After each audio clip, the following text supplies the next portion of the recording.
Welcome back, Rabbi Dr. Eliezer Brut, to a new episode. And today we will be discussing Rashi and Rabbeinu Tam Tefillin. I'm sure Rabbi Brut, being the staunch Litvak that he is, has never even considered putting on Rabbeinu Tam Tefillin, probably is not considering doing it either. Perhaps we'll hear a little bit more about why. But in the meantime, there's going to be 2 episodes dedicated to this topic. Rabbi Brut really could do 10 or 20.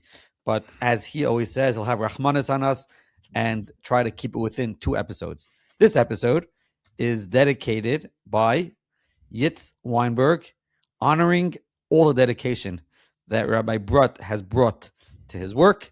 If anybody else would like to honor Rabbi Brut's work, please reach out to myself at shweidm@ou.org or Rabbi Dr. Brut himself, EliezerBrut@gmail.com, and be sure to check out Rabbi Brut's website, EliezerBrut.com, with lots of interesting information about the author and about all his work.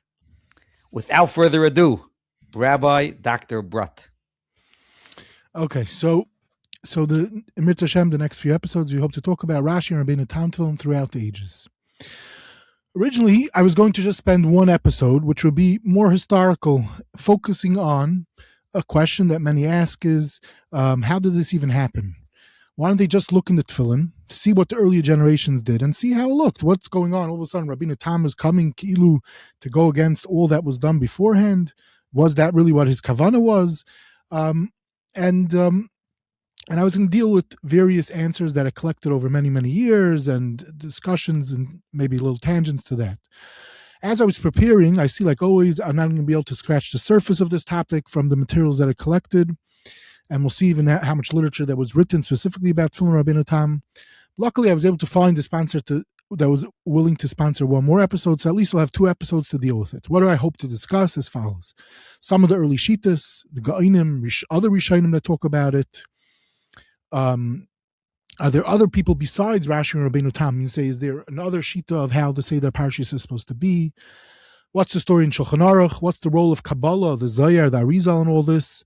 Who exactly would wear it? Already starting from the Shulchan Aruch, do we know people wearing Rabbeinu Tam Tefillin Bechlal? Some unknown controversies related to this. One in the 1780s, one in the early 1800s. Does this play out in the Hasidim versus Misnagdim controversies? Perhaps a little bit also. And more recent controversies in how exactly one goes about wearing the Rabbeinu Tam Tefillin if you hold you should wear it. So let's, to begin like this. We have 5 lines of Gemara. Daf Yomi, we just learned it. Lamed Daled Amud Beis and Menachos, which has created so much ink throughout the ages. As always, like I always like to point out, bits and pieces have been published over the years to help us understand it more and more. So first, the general nakuda over here is like this. Rabbeinu Tam. So Rabbeinu Tam, everyone's very familiar with Rabbeinu Tam. Anyone that learns in yeshiva, he is someone that's quoted very often in Tiferes, and you always hear about him. One of the greatest of all time Rishonim, grandson of Rashi, but he's not a Talmud of Rashi. He's only alive for a few years while Rashi's alive. He's basically a Talmud mostly of his brother, the famous Rashbam. So we always hear about him. We see him in Taisus. And the question is, what more is there about him? So it's interesting is, and we pointed this out very briefly in the Chaim Kanievsky episodes in season 2, is that in 1811 there was a mapecha, and that was that for the first time we had original Rabbeinu Tam material published, which was part of the Sefer Yasher was published in 1811, and then following another part was published later on. And this is the first time we had actual real material. I mean, say everything that you had was in a Taisus, bringing it down, B'Shmai, other Rishonim bringing down B'Shmai. We've spoken about, let's say in a Kol Nidre episodes, we spoke about Rabbeinu Tam Shita Barichos. So it was the Rishonim always handled Rabbeinu Tam. They knew Rabbeinu Tam Shitas, but to see exactly how he worded things, the first time we were able to was in 1811. So now, just to point out, in recent years, mamish in recent years, there's been a complete revival. We're going to have a lot of accurate and some new materials of Rabbeinu Tam. Number 1, the Blitzky of Bnei Brak republished the Sefer Yasher, both the Chuvas and the Chedushim, in beautiful editions in the past few years. Just last year, Professor Rami Reiner and my friend Rabbi Yosef Dubovik published Chuvas Rabbeinu Tam, which was a collection of Rabbeinu Tam's materials not found in the Sefer HaYashar, quoted. They checked it out from all the manuscripts, from all the Rishonim that bring it down, Masudar, and once you have these 3 volumes in front of you, you could start having and start studying Rabbeinu Tam in a ways that generations were not able to. Rabbeinu Tam, less known, was into Piyut volume, collecting all his Piyutim were published, and he was also a big Baal Medaktik, and that a massive volume of that material was also published in the past few years. So Rabbeinu Tam, there's a major revival about him. Not only is the hardcore materials of his, but a book based on research of years and years from a good friend, Professor Rami Reiner, called Rabbeinu Tam Parshanut Halacha Pulmus, published by Bar Ilan Press. It's, I think, already in its 3rd printing, at least.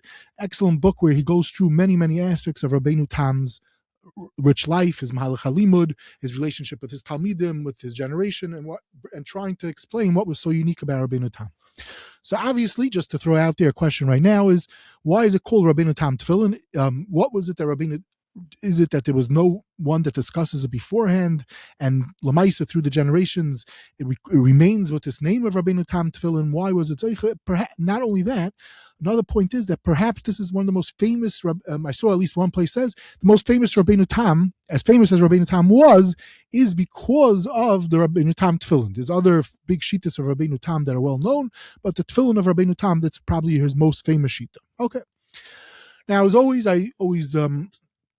I'm trying to be makbid to say that a lot of my materials, I was assisted with various materials of others over the years. So number one is that there was an excellent collection published in 1995 in a book called Gilgulei Minhag Ba'olam Halacha from Yaakov Gertner, and in there's 2 beautiful chapters based on earlier research of his, where he talks about the development of the Rashi, Rabbeinu Tam, and all the other shittas about it. He sets up the sugya very, very nicely, puts together a lot of the information that was available to him at that time.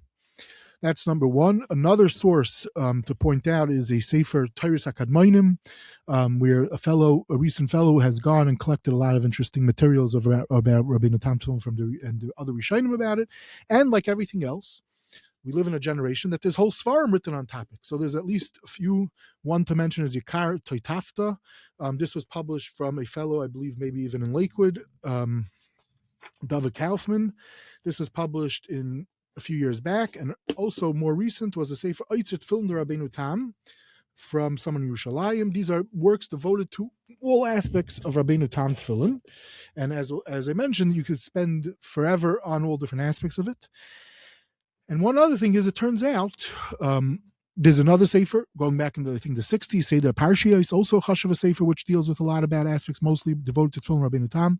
And then in the middle of World War II, in Hungary, Budapest, there was a sefer written called Tiferes Moshe. And this Yid, Tiferes Moshe, was a Yid, a Chashav Talmid Chacham, tragically dies in Auschwitz before the end of World War II. His name was Ramoshe Shimon Segel Hoffman.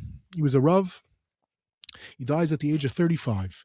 And this Yid wrote a whole sefer, the first sefer, I believe, so far that I'm able to locate, on the sugya of Rabbeinu Tam Tefillin. And he also deals with, in the introduction, collecting materials that was available to him about Rabbeinu Tam, Sefer Yasha, and you could see, even though he died at 35, he's a tremendous Talmid Chacham. As I mentioned, he was a Rav.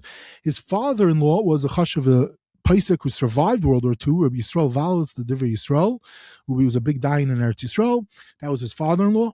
And what's interesting, like this, he dies, I said, in Auschwitz. He did not have any children. He wrote besides for writing a sefer, the sefer that we'll be quoting with, that helped me greatly in this sugya, Tiferes Moshe, is a sefer called Urei Tzafon, which was authored, he wrote this also during the Holocaust, dealing with Eretz Yisrael, the Ramban Shita, about if there's a chiv to go to Eretz Yisrael. And what's interesting is we're talking about Yidden that are brought up in the intense anti Eretz Yisrael camp of the, let's say, Munkatchers and etc., all the other, what let's say now known as the Satmar Shitas. And this is middle of World War II, writing a sefer, which he's basically going the other way. What his father-in-law held about this obviously is its own discussion, but recently this work was published also, which was published during World War II, was republished with an introduction about him from Moshe Nachmani, and he was a good friend of the Ema Banim Samecha, another famous Yid, Rav Teichtel, who also was a Talmud Muvik by the Munkatcher, who also switched his Shita in the middle of World War II, what was going on. This Rav Teichtel stayed in the attic of his Shver, the Rebbe Valut. Anyway, so this is another sefer on Rabbeinu Tam Bechlal, but mostly about Rabbeinu Tam Tefillin. Okay, so these are just some of the materials that are out there about it. Now, obviously, Rabbeinu Tam himself, his history, so I said, you can look in Reiner's book, a lot of Nakudas, a lot of folklore about him. Lamashal, there's folklore relating to his yachas with Rashi, that one of the things that they say over in many places, that he said, to write a Persian Talmud, I could, but on the Persian Chumash, I could not. That's one version of it. I think something that they say about him. Another thing they say is that he tried to write in the condensed lashon of Rashi that no one was able to do, even him. Another thing was when Rashi was nifter, he supposedly, there's a manuscript that says he told his mother, "Don't worry, I'm gonna make sure that there's a hemshech to it, etc." And there's all types of other legends of his. Lamashal, there's a legend of his relating to. This is quoted by the Seder Dairis from the Shalshelas HaKabbalah, which seemed to have gotten people upset, which was that he had a vikuach with Moshe Rabbeinu specifically relating to Tefillin, not Tefillin Rabbeinu Tam, as we'll be discussing, but as we'll see, there's many other shitas of Rabbeinu Tam that such as the kshira, if you have to do kshira every day, so some type of sharp machlokes that the Shalshelas HaKabbalah brings down. But we've already mentioned in the past that the Chidal Mashal is not such a fan of the Shalshelas HaKabbalah, but the Seder Dairis does quote it. Anyway, there's other such stories that float around. And specifically to Tefillin, there's even some old manuscript that Simcha Emanuel published, this ha'ara, in a footnote of a sefer called Chuvas Haganim HaChadashis, where he said something like that someone had a dream, someone in the times of Yerushalmi had a dream, and he saw Rashi outside, Kilun Shamayim, and it was because Rashi wasn't a kind Tefillin, and there was a shear, so to speak, and then so he published this manuscript. Okay. As we'll see, it's a very strange thing to say, as we're going to see. Many Rishonim agree with Rashi. Rashi's not coming with a fringe shita, so to speak, but someone made a macha about this in a Sefer Shev Yehuda. How could they even publish such a thing in the footnotes? This was published by a Haredi Machon, Ofek. Anyway, bottom line is there's always stories, legends, and all these types of things. But okay, now so let's get to our main story.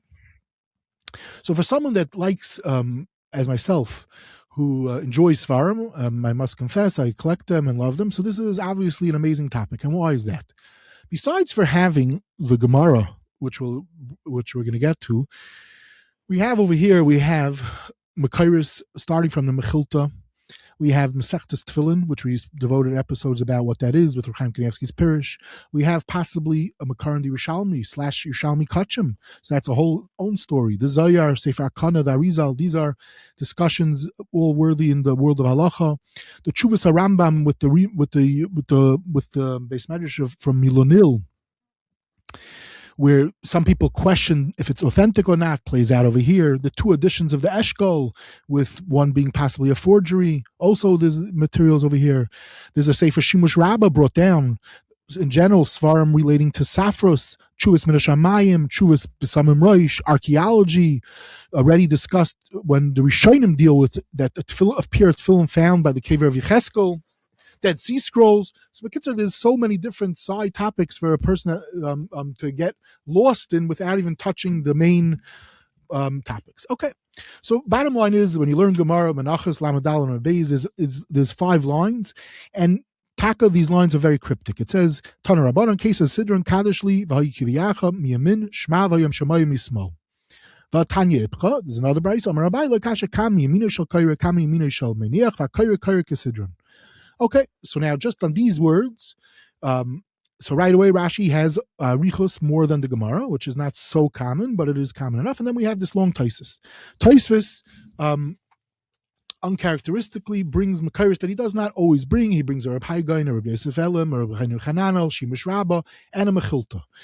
And what does it say from the Mechilta already? Mechilta says clearly, like Rashi. At the end of Parshas Bay, we find openly a Mechilta that says how you're supposed to have the Parshios. It says, Ba'arba mekamis masker parshas Tefillin Kaddish Li V'Hay Kiviyach Shema V'Yam Shamayim. Kan Amru Mitzvahs Tefillin Arba Parshas Shel Yadim Krach Echad V'Arba Parshas Shel Reishim Arba Taitaves Ve'Lehein Kaddish Li V'Hay Kiviyach Shema V'Yam Shamayim Kaisim Kesidron and like Kaisim Kesidron Harei Elu Yignaizu. So this is the order how they're supposed to be, which is like they right away point out like Rashi. It's not an unknown Mechilta. As I said, Taisus brings it down. The Mordechai handles it to try to deal with how does Rabbeinu Tam get out of this Mechilta. Obviously, it's a part of a conversation. Rami Rana deals with Bichlal Midrashi Halacha. How does this play out with the world of Rabbeinu Tam? Okay, I mentioned that there's another early Makar besides a Mechilta and besides handling this Gemara. What the Gersais of this Gemara is Yerushalmi Kodshim. So the obvious question is there even such a thing as Yerushalmi Kodshim? So this is a topic that could be spoken about for hours and hours. Just to mention over here as it plays out with us. The Chida, in his discussion about Yerushalmi, says that there's a Yerushalmi on Kodshim. He brings a few Marmakaimis. And then he says like this. He says that there's a Tikkunei Zohar, and the Tikkunei Zohar says about Rabbeinu Tam Tefillin, one of the in the Machlokes Rashi Rabbeinu Tam says a nusach like one of the ways, and then he says like this, that there's the Ravid on his Perish Sefer Yetzira. Now he says the Ravid of Perish Sefer Yetzira is not the Ravid that's the Baal Hasagis Ravid. He has his own shita, which we'll maybe get to eventually. Kasav Shuhura. So this Bekitzer, the Ravid of the Sefer Yetzira in his Perish says that he saw in the Talmud Yerushalmi and Kodshim Havayis B'Emtza. So you see, like one of the ways of the sugya in Rashi Rabbeinu Tam Tefillin. You see, like Rabbeinu Tam. Okay, so great. So now the Chida doesn't make a big deal about this, even though the Chida Taka spends a lot of time talking about Rabbeinu Tam Tefillin, Rashi Rabbeinu Tam Tefillin, which is interesting. And Lamaisa, searching in the Sefer Yetzira, we do have what's called a Perish or a Ravid on Sefer Yetzira. It's not there, so I don't know where I got it from. However, what's well known is that in the early 1900s, all of a sudden, someone claims he found the Yerushalmi Kodshim, and this was a topic for years that was discussed, published. Certain Masechtos were published with different Gedolim. And what's very well known is that the Chofetz Chaim reports about his father, that his father started wearing Rabbeinu Tam Tefillin because of this Yerushalmi. Now, Bechlal, it's interesting, is like this. We have to ask a question in general, was the Chofetz Chaim such a Yerushalmi Yid? I mean, to say there's a Bavli, there's Rashi, and as we'll see, Rashi and all these Rishayim, which the Chofetz Chaim we know from many episodes and many discussions, is an expert Nifla in all the Rishayim. So Vasepis, that over here he's leaving a Mechilta and the Bavli because it's Yerushalmi, that's Bechlal a very interesting Nakuda in the story, but we do know he uses the Yerushalmi on Kodshim. We pointed out that he quotes in Likutei Halachos, and the Chazon Ish points out that you should know that it's a ziyuf. So the question is, number one, why is the Chofetz Chaim all of a sudden shifting because of Yerushalmi and Kodshim? But the bigger question is like this: where is this Yerushalmi Kodshim supposed to be in Menachos? Turns out that because of the whole tumult scandal, so to speak, the Yerushalmi and Kodshim, Zvachim was published, Chulun was published, but Menachos was never published. So how does the Chofetz Chaim even know what it says in Yerushalmi Kodshim in Menachos if it was never published even in his lifetime? So what's shot that the Chofetz Chaim's son says, my father did it because of Yerushalmi? So this was a beautiful kasha. So recently, my dear friend Rabbi Yaakov Trivitz, a big expert in the Mishnah Berurah, and many other things, Vilna Gaon also. So he pointed out that there's one of the people that those that are Isaac in the sugya of Yerushalmi Kodshim know that was very involved was a Yid Rabbi Fol Gordon. Now this Rabbi Yaakov Trivitz, he's being Isaac right now in putting together all the materials published and unpublished of this Rabbi Yaakov Trivitz. Hopefully will come out of the Sefer. Obviously, to throw out there, he's looking for assistance in sponsoring this beautiful work. He's very deep in the project already. And amongst other things is like this. He saw the Yerushalmi Kodshim, meaning to say the person who claimed to have discovered the Yerushalmi Kodshim sent him the Yerushalmi Kodshim. He wrote works to defend, at that time, until he realized that it's a forgery, to defend it. And he saw the manuscript. Now, it turns out this Yid, Rabbi Fol Gordon, was a good friend of the Chofetz Chaim. And not only that, we know, at least in one of the cases, the Chofetz Chaim gives us skama, so to speak, of the Yerushalmi Kodshim. Why? Because he was Saimich on in one of the booklets published by this Rabbi Fol Gordon. So the point is, Rabbi Rafal Gordon, who the Chofetz Chaim knew personally, who was an expert in Yerushalmi, said it's authentic. He told him that I saw in the Yerushalmi in the manuscript. Now, interestingly enough, if you go on Hebrew books, this is a fascinating thing. A lot of times you go on Hebrew books, you find a sefer.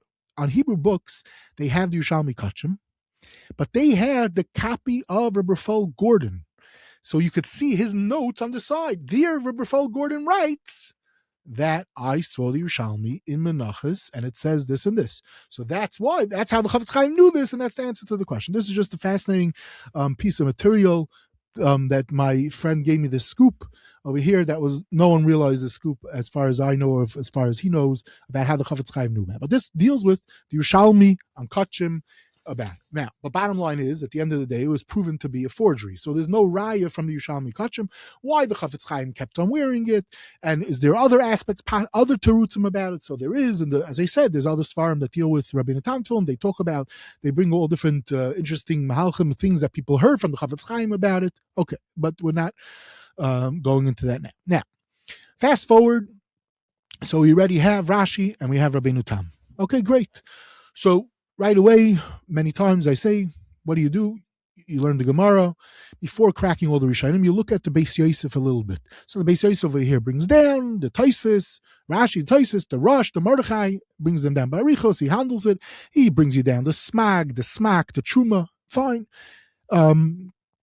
He brings down the Rambam, okay. And he brings you down a Chuvas Ramban, and we see that Lamashal, not only is the Tefillin, not only does Rashi, what's called Tefillin of Rashi, the Rambam agrees with Rashi, not that he ever saw Rashi, that's its own discussion. Rabbeinu Yoina, the Ramban, they go with the same shita as Rashi, and he brings that down. Now, then, the Beis Yosef basically concludes his story. He says like this: "Umatzasi b'tshuva Ashkenazit." I found a Ashkenazi tshuva that says like this: "Shnei zugi tefillin lechazinu rabbanik shishi David ha'achi uguf hazel basareisha v'samchinu amasha kasav smag bahu the kever Yecheskel." That's number one, and then he says another thing: "Gam Rabbeinu Tam asa shelas chaloim al kacha." Uchemeduma Hayil Veloy Nagi Mechsikura Vein Litos Hashem Elimisha Muslim first in Chasidus Mashaloi Kain Kolosim Shireisim Noigin Kain Vanoigin Kain Toiva Nicham. The Kitzer, he brings you down some tshuva, what he calls a tshuva Ashkenazis, and it says two things. One is that there's a smag that they found tefillin in buried near the cave of Yecheskel, which what's he referring to? Hold on, let me see if I have the lashon. That what happened is that the Smag, Mordechai, other Rishonim bring down that they heard that they found in the cave of Yecheskel tefillin that were like Rambam, Rashi. So we see, and so some people wanted to say, so we see if we found such tefillin over there, so that means Rabbeinu Tam is wrong. Okay. Others say, what do you mean? Why do you think it wasn't Sheamus in the first place? Okay, but this is a discussion which perhaps we'll get to next time. But the point is, this is one Nakuda, and the other Nakuda was that he says that Rabbeinu Tam made a Shelis Chaloim. What's he referring to? Rabbeinu Tam made a Shelis Chaloim, and who is this Tshuva Ashkenazis? So when you go forward after the Beis Yosef, you open up your Shulchan Aruch. So first the Beis Yosef brings down the Halacha, he brings you Rashi, the Rambam, and he says the Min HaShamayim is Karashi Karambam. Then in Sif Beis he says as follows: Yerushalmi yotzi dei shneim. A Yerushalmi should do both. V'yasa shtei zugos tefillin v'nich shneim. V'chavin ba'isam sheim ali b'dilchos ani yotzi yidei chayvasi v'asharim kirtzus ba'alma. Okay. Then he says,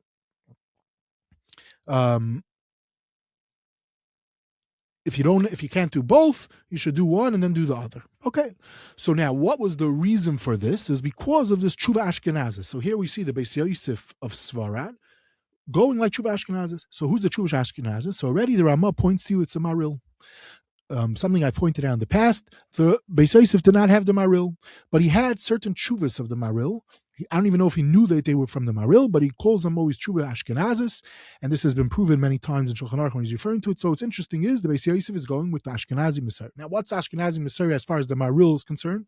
Is to try to do both, and the reason is for one is the story of the finding of the Tefillin by the Kever Yecheskel, and then there's a second thing, and that is a tshuva that says Rabbeinu Tam did a Sheilus Chaloim. So as I said, this topic, there's so many interesting svarim that there's an excuse to talk about them throughout the episodes. So just to briefly discuss is like this: Rabbeinu Tam, as far as we know, we don't have that he did Sheilus Chaloim, but there was a mistake many times already.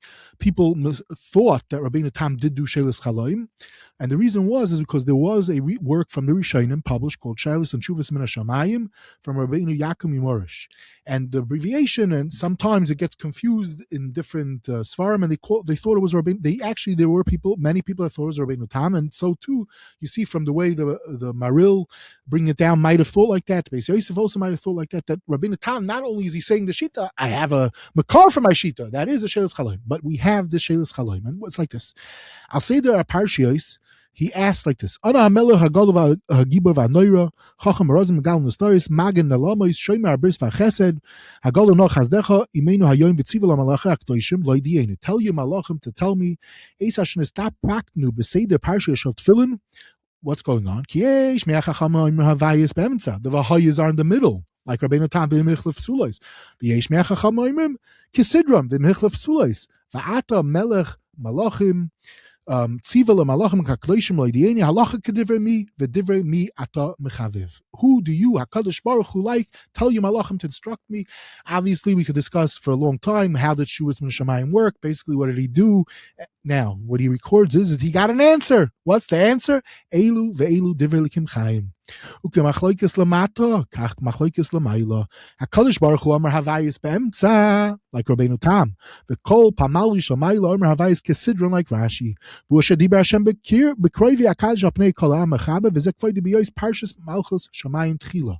So since it's not, so therefore, from this was one of the Mekayos for the reason how come the Maharil went and said to try to do both, which is what the Beis Yosef is passing in Shulchan Aruch. Interestingly enough, you look in the Shulchan Aruch, there's no Ramah. The Ramah doesn't say anything. The reason is because the Ramah doesn't have any reason to argue, because the Ramah, we pointed out in many different episodes, is a very big Maharil guy. The Maharil, this true Ashkenazis, goes with this thing also. So l'chayru, you would say that the Ramah holds also to do like this, and there's a famous klal, they say, obviously it needs to be discussed, but if the Ramah doesn't say anything, then he agrees with the Mechaber. Okay, say that, but this will perhaps discuss a different time. But the bottom line, the main thing that I'm trying to point out is that this conversation has been there's a Tiferes Moshe, as I said, and okay. So now the question really is, so already we're seeing that these few lines, a lot's happening, and as but the question that I mainly would like to focus on today is, okay, there's certain Mekayos, one way or the other, but how did this happen? I mean, to say, what happens over here? Rabbeinu Tam walks in, just open up the this is as I said, the question that many ask, just open up the tefillin of the previous generations and see what's happening. So it means the way it's set over, Kilu Rabbeinu Tam comes, and Rabbeinu Tam says, I hold like this. And you say he learns a Gemara. What did they think up to Rabbeinu Tam? Rabbeinu Tam is now aware of, when you learn the Taisis, that there's a Mechilta. So there's a Gemara, there's a Mechilta. So yes, in Taisis, Rabbeinu Tam does explain what bothers him in Rashi's Mahalach of the Gemara, but not necessarily would one say that because of those type of questions would one dismiss a Rashi. Okay, say that's also a possibility. But what's going on here? So over the years, I came across different Mahalchim, different people saying things, and like a lot of times it turns out that multiple people say the different things with different knetches. So that's what we're going to try to spend the rest of the time now to discuss very briefly, and that's as follows.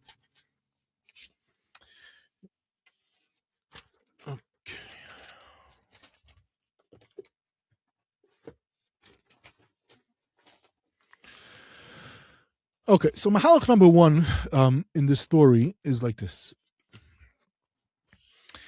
So we'll bring it out from a chuvas called Chuvas Mayim Chaim from a Mashash, of Yosef Mashash, published in the 1930s. And he says like this. One of the ways that people talk about this question is like this. What did Moshe Rabbeinu's tefillin look like? Did Moshe Rabbeinu have Rashi tefillin or Rabbeinu Tam tefillin? And mean to say, start the question like this. What did they do until Rabbeinu Tam, who dies in 1171, I think it is, what did they do until the 1130s? Whenever Rabbeinu Tam gets up and says in his Beis Medrash how he's learning up to Sugya. What did they do? So where do you start? You go, what did Moshe Rabbeinu do? So he says like this. He says, one could say that in the times of Moshe Rabbeinu, the Yidden did not wear tefillin. What? He says like this. All the parshas which are in the tefillin, the 4 parshas, the Yidden didn't get yet. Chumash, Mishnah, Torah, they only get at the end of Moshe's life.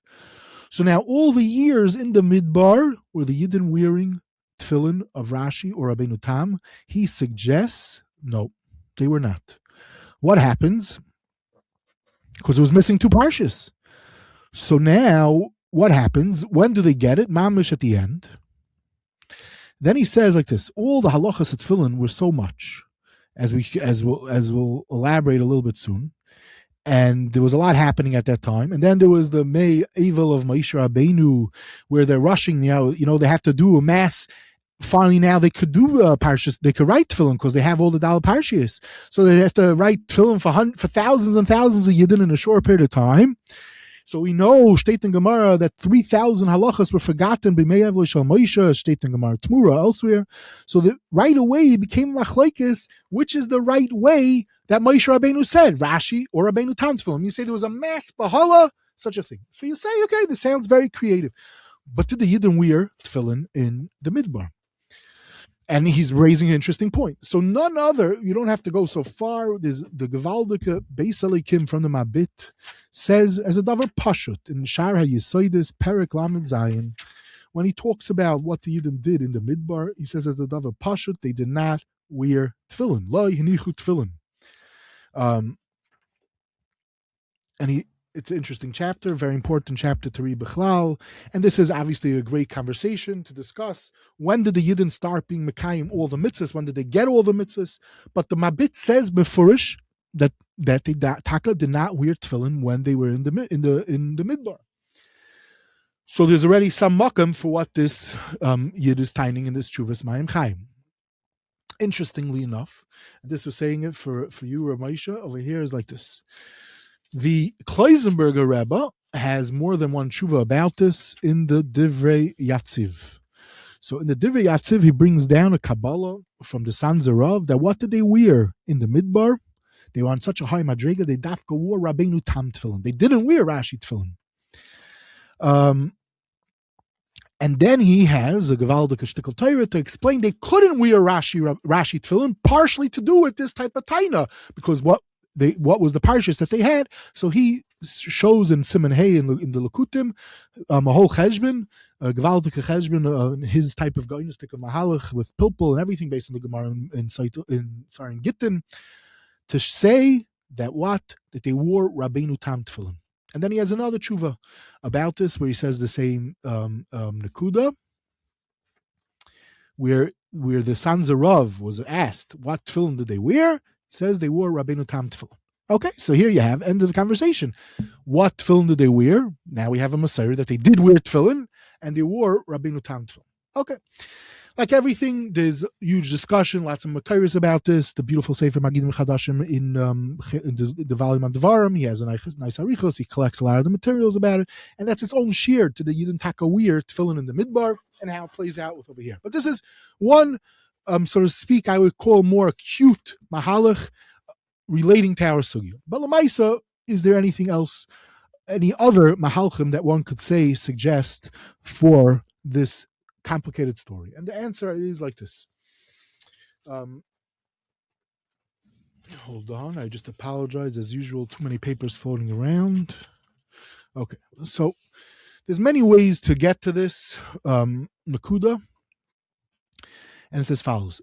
The Eshel Avraham, the Buchacher Rav, his work Eshel Avraham, there's multiple maduras. So in the first edition, in Siman Tuf Tzadik Gimel in Chaim, he has a Arichos Nifla where he deals with the sugyas of Loises Gaidu. Why over there? Because that's where the Magen Avram parks himself, and also talks about in Yanim of Loises Gaidu, which plays out a lot in Chaim. Bichlal with Minhagim. That's what's going on in those Simanim over there in Chaim. And then he deals with a lot of different interesting aspects with Loises Gaidu in his Siman over here. In course of the conversation, he starts handling the sugya of Rabbeinu Tam Tefillin. And he asks if someone's allowed to, let's say someone is naig for whatever reason to wear Rabbeinu Tam Tefillin, could you wear it in a minyan where other people do not wear Rabbeinu Tam Tefillin? So he says like this. First, let me quote his whole lashon, and then we'll unpack it. He's talking about Rabbeinu Tam Tefillin. Kol masha pashut lahatir laniach tefillin shel Rabbeinu Tam berabim hagam sheroiv anoshim einam manichem kivan shelafi ha'amitis ein tzad lahiris bezeh safek mitzad halacha shekivan desugya da'alma hi rak Rashi bezeh ein oid safek bezeh v'oimin neged zeh hu toya b'shikol adas k'de kaimelan ken halacha bru k'moish kesavti makamacher. Okay. Ukeniresh ikar plukta hisab is the machloikis between them Rashi and Rabbeinu Tam hisab is manim shoyanachas tefillin roifefes ba'am b'nei Yisrael b'dayris ahim sherak yechidei skula b'dar hayamanichem that only Yechidei Skula would wear tefillin. K'damashmi divrei kol hakadmonim she'ad doyrei shel harash zal ule gam doyres hasmuchim achakach shekasav lehedya deros chus al hamaniyam alanicham. The reason why people were not wearing it shein ze bechlal karprasa de loimanich tefillin. This is referring to Gemara Shoshana. Kivan sheyamaniyisam rak mitzach chashash ulai hagufais eina nekiyim because of Guf Naki. Shemevur bezeh sheroy v'am b'nei Yisrael lo hayamanichim az v'yaz gamkim mitzad tiltul mitzad mi b'nei Torah b'zmanim ahim.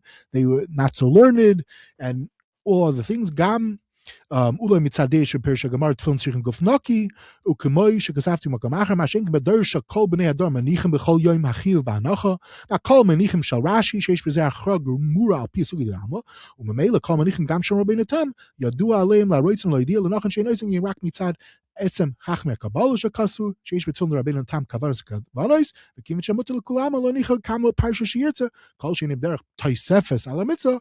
So you see there's a lot happening over here, but the basic nakuda over here to take out that I'm going to focus on to unpack is as follows. After bringing down this Eshel Avraham, the Tiferes Moshe I mentioned, he brings some other Mekairis that deal with this, and here's the story. And I'm being magdim a lot of times, and this is about how the Yidden wore tefillin throughout the generations.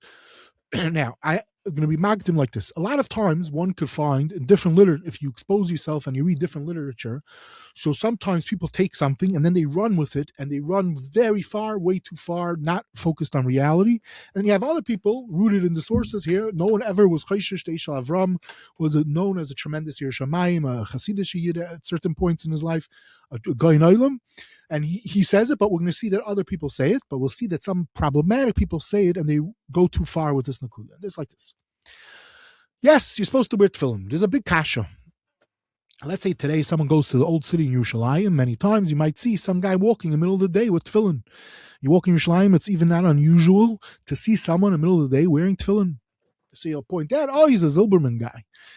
And everyone's familiar with different pictures of certain Gedolim, how they sat with talis and tefillin the whole day, and there's stories of Gedolim. We know lists have been published by Roshai Deblitsky and myself of many of the Gedolim that wore tefillin the whole day. So we see there's a thing. Is it a hiddur? Or maybe it's the Iker mitzvah.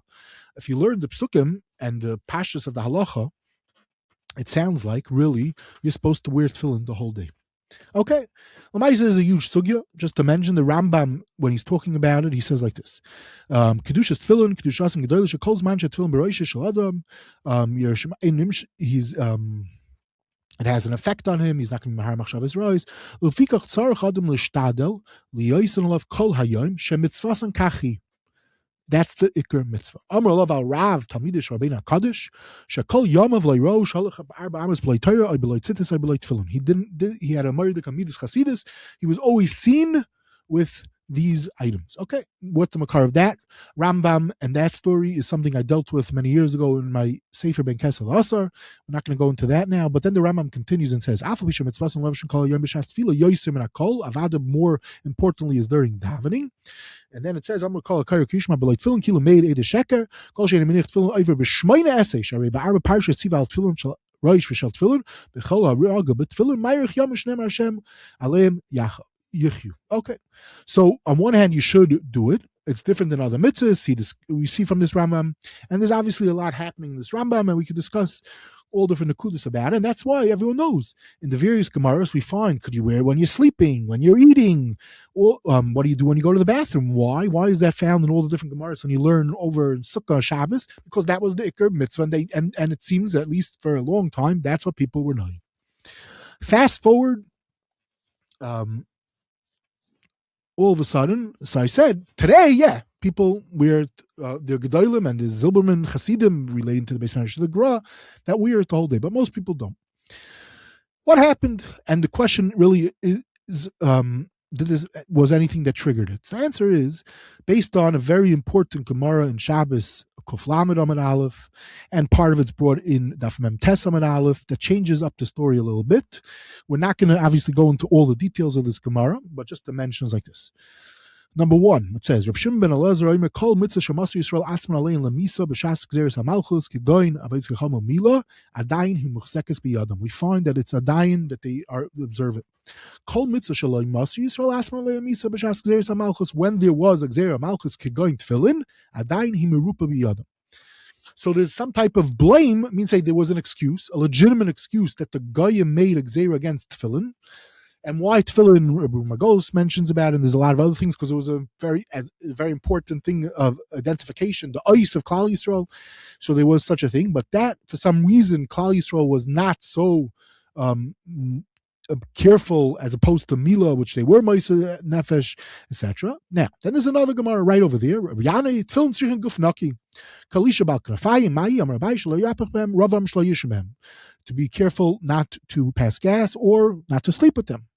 So the shaila is, why is Elisha called Bal Knafayim? So the Gemara says, Pamachas Gazer Malchus Arash Gzeir Al Yisrael Shekol Menich Tefillin Al Roshei Yikaru Es Meichai. Like Elisha Menich Tefillin V'Yatzal Shuk, and then someone saw him, and the whole famous story. He put his hands on it, and what happened? Was it a nace? All these things.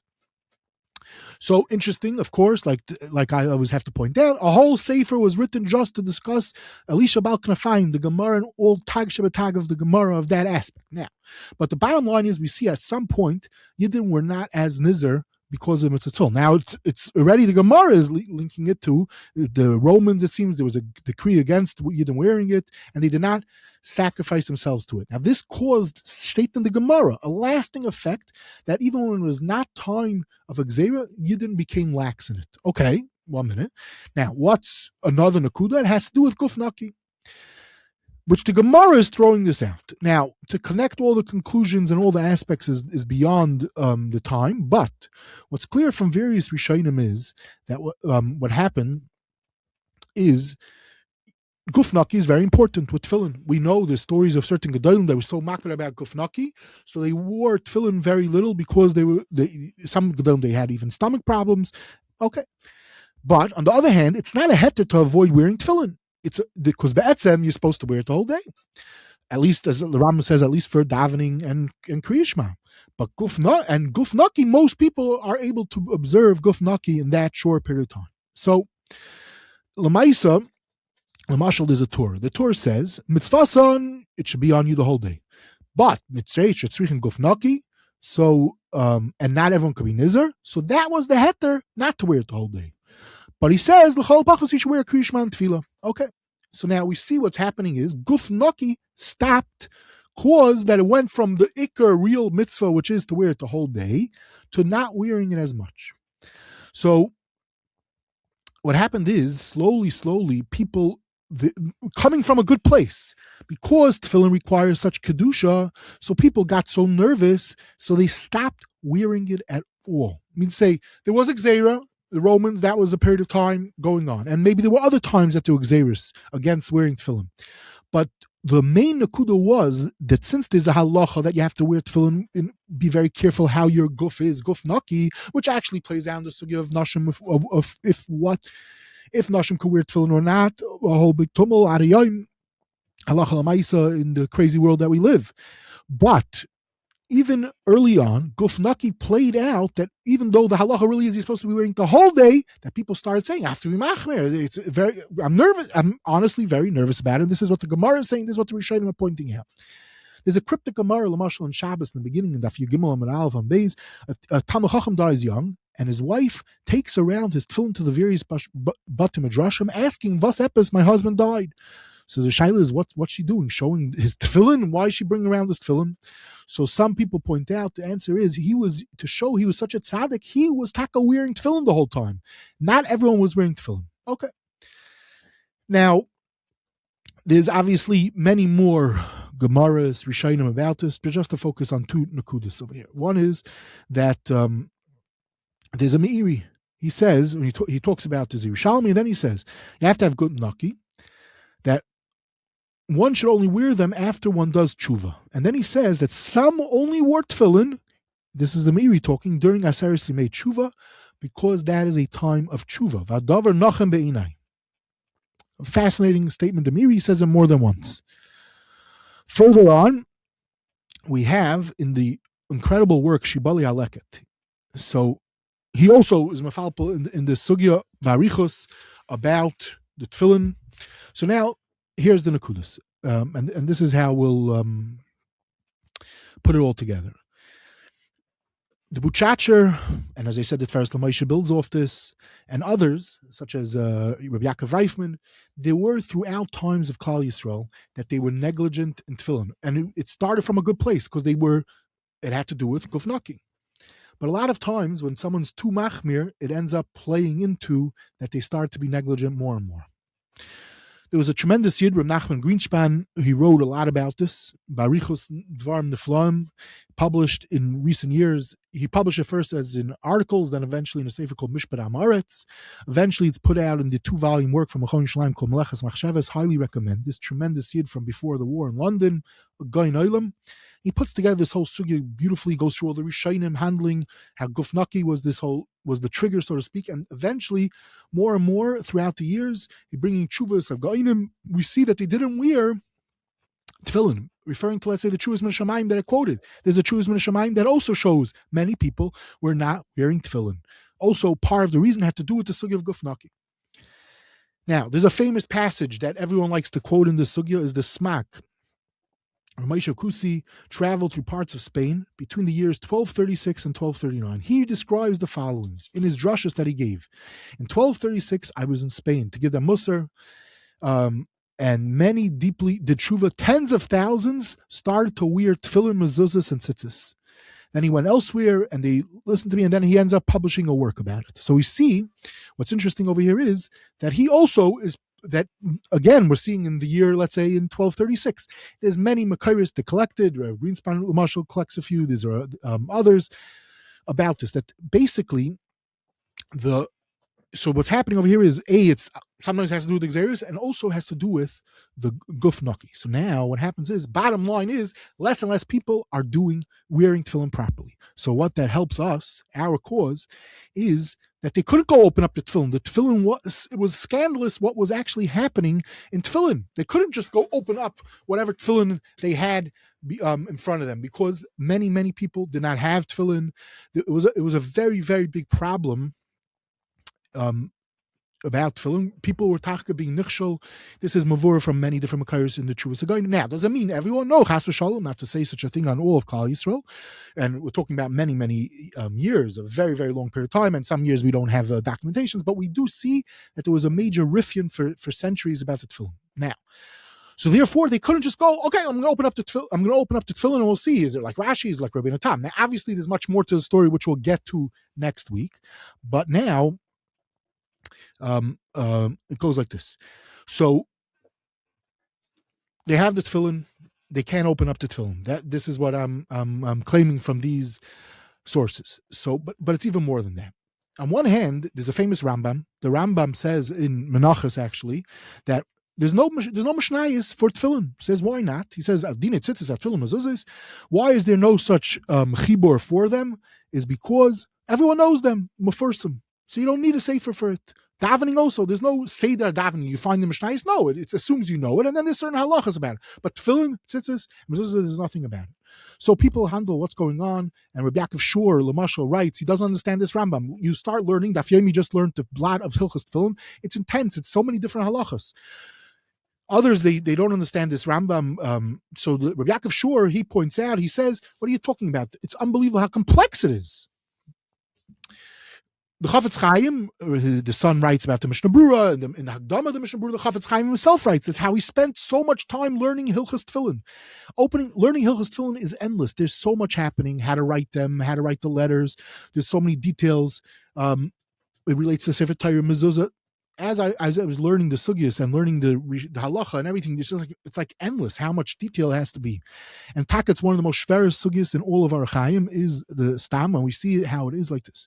So Rav Shmuel Abuav, who wrote the Sefer Zechronis, we see already then in his lifetime, this is going back a few hundred years, that tefillin, there were so many different problems, and he pointed out different problems that people were being nichshel in. So now it was like this. Rabbeinu Tam, amongst many other things, being a Yid in Kol Torah Kula, he was an expert in. We have his Sefer Torahs of his Hilchos Sefer Torah, and his Megillas Esther, how to write it. It survived. We have this, not his actual one, but the halachas, how to write it and how to write Sefer Torah. So he was coming to make halacha central, which we'll develop Mirz Hashem next time. And the point is that and so now he was. Why is it called Rabbeinu Tam? My claim is that Rabbeinu Tam, the ish of this, he was coming to say, Ad Kan, we have to make a central psak, because there was, as we're going to see, two real legitimate Mekayris l'chol hapachos, and possibly more Messiahs and Klal Yisrael had to do it, and that not only because of the whole Xeris or the loopholes that people were being nichshel in it, but because there were two legitimate Mahalchim had understand throughout the Dairis, and now has come time we have to pick one, and Rashi chose one, and Rabbeinu Tam chose the other, and that is what we'll pick up with next time, and we'll go through the other aspects that I said. That will deal with Amir Hashem in the next episode. Thank you very much. That was beautiful, and really looking forward to learning more information. And thank you for sharing from my Sandik, my Rebbe, the Klezmerger Rebbe, the Kabbalah from the Sanzer Rav. And there's a lot to look into. People have lots of homework. You give them lots of homework. So thank you. Thank you again to our sponsor, Yitz Weinberg, for dedicating this episode. And looking forward to more episodes on this topic and future upcoming topics related to the daf. Thank you.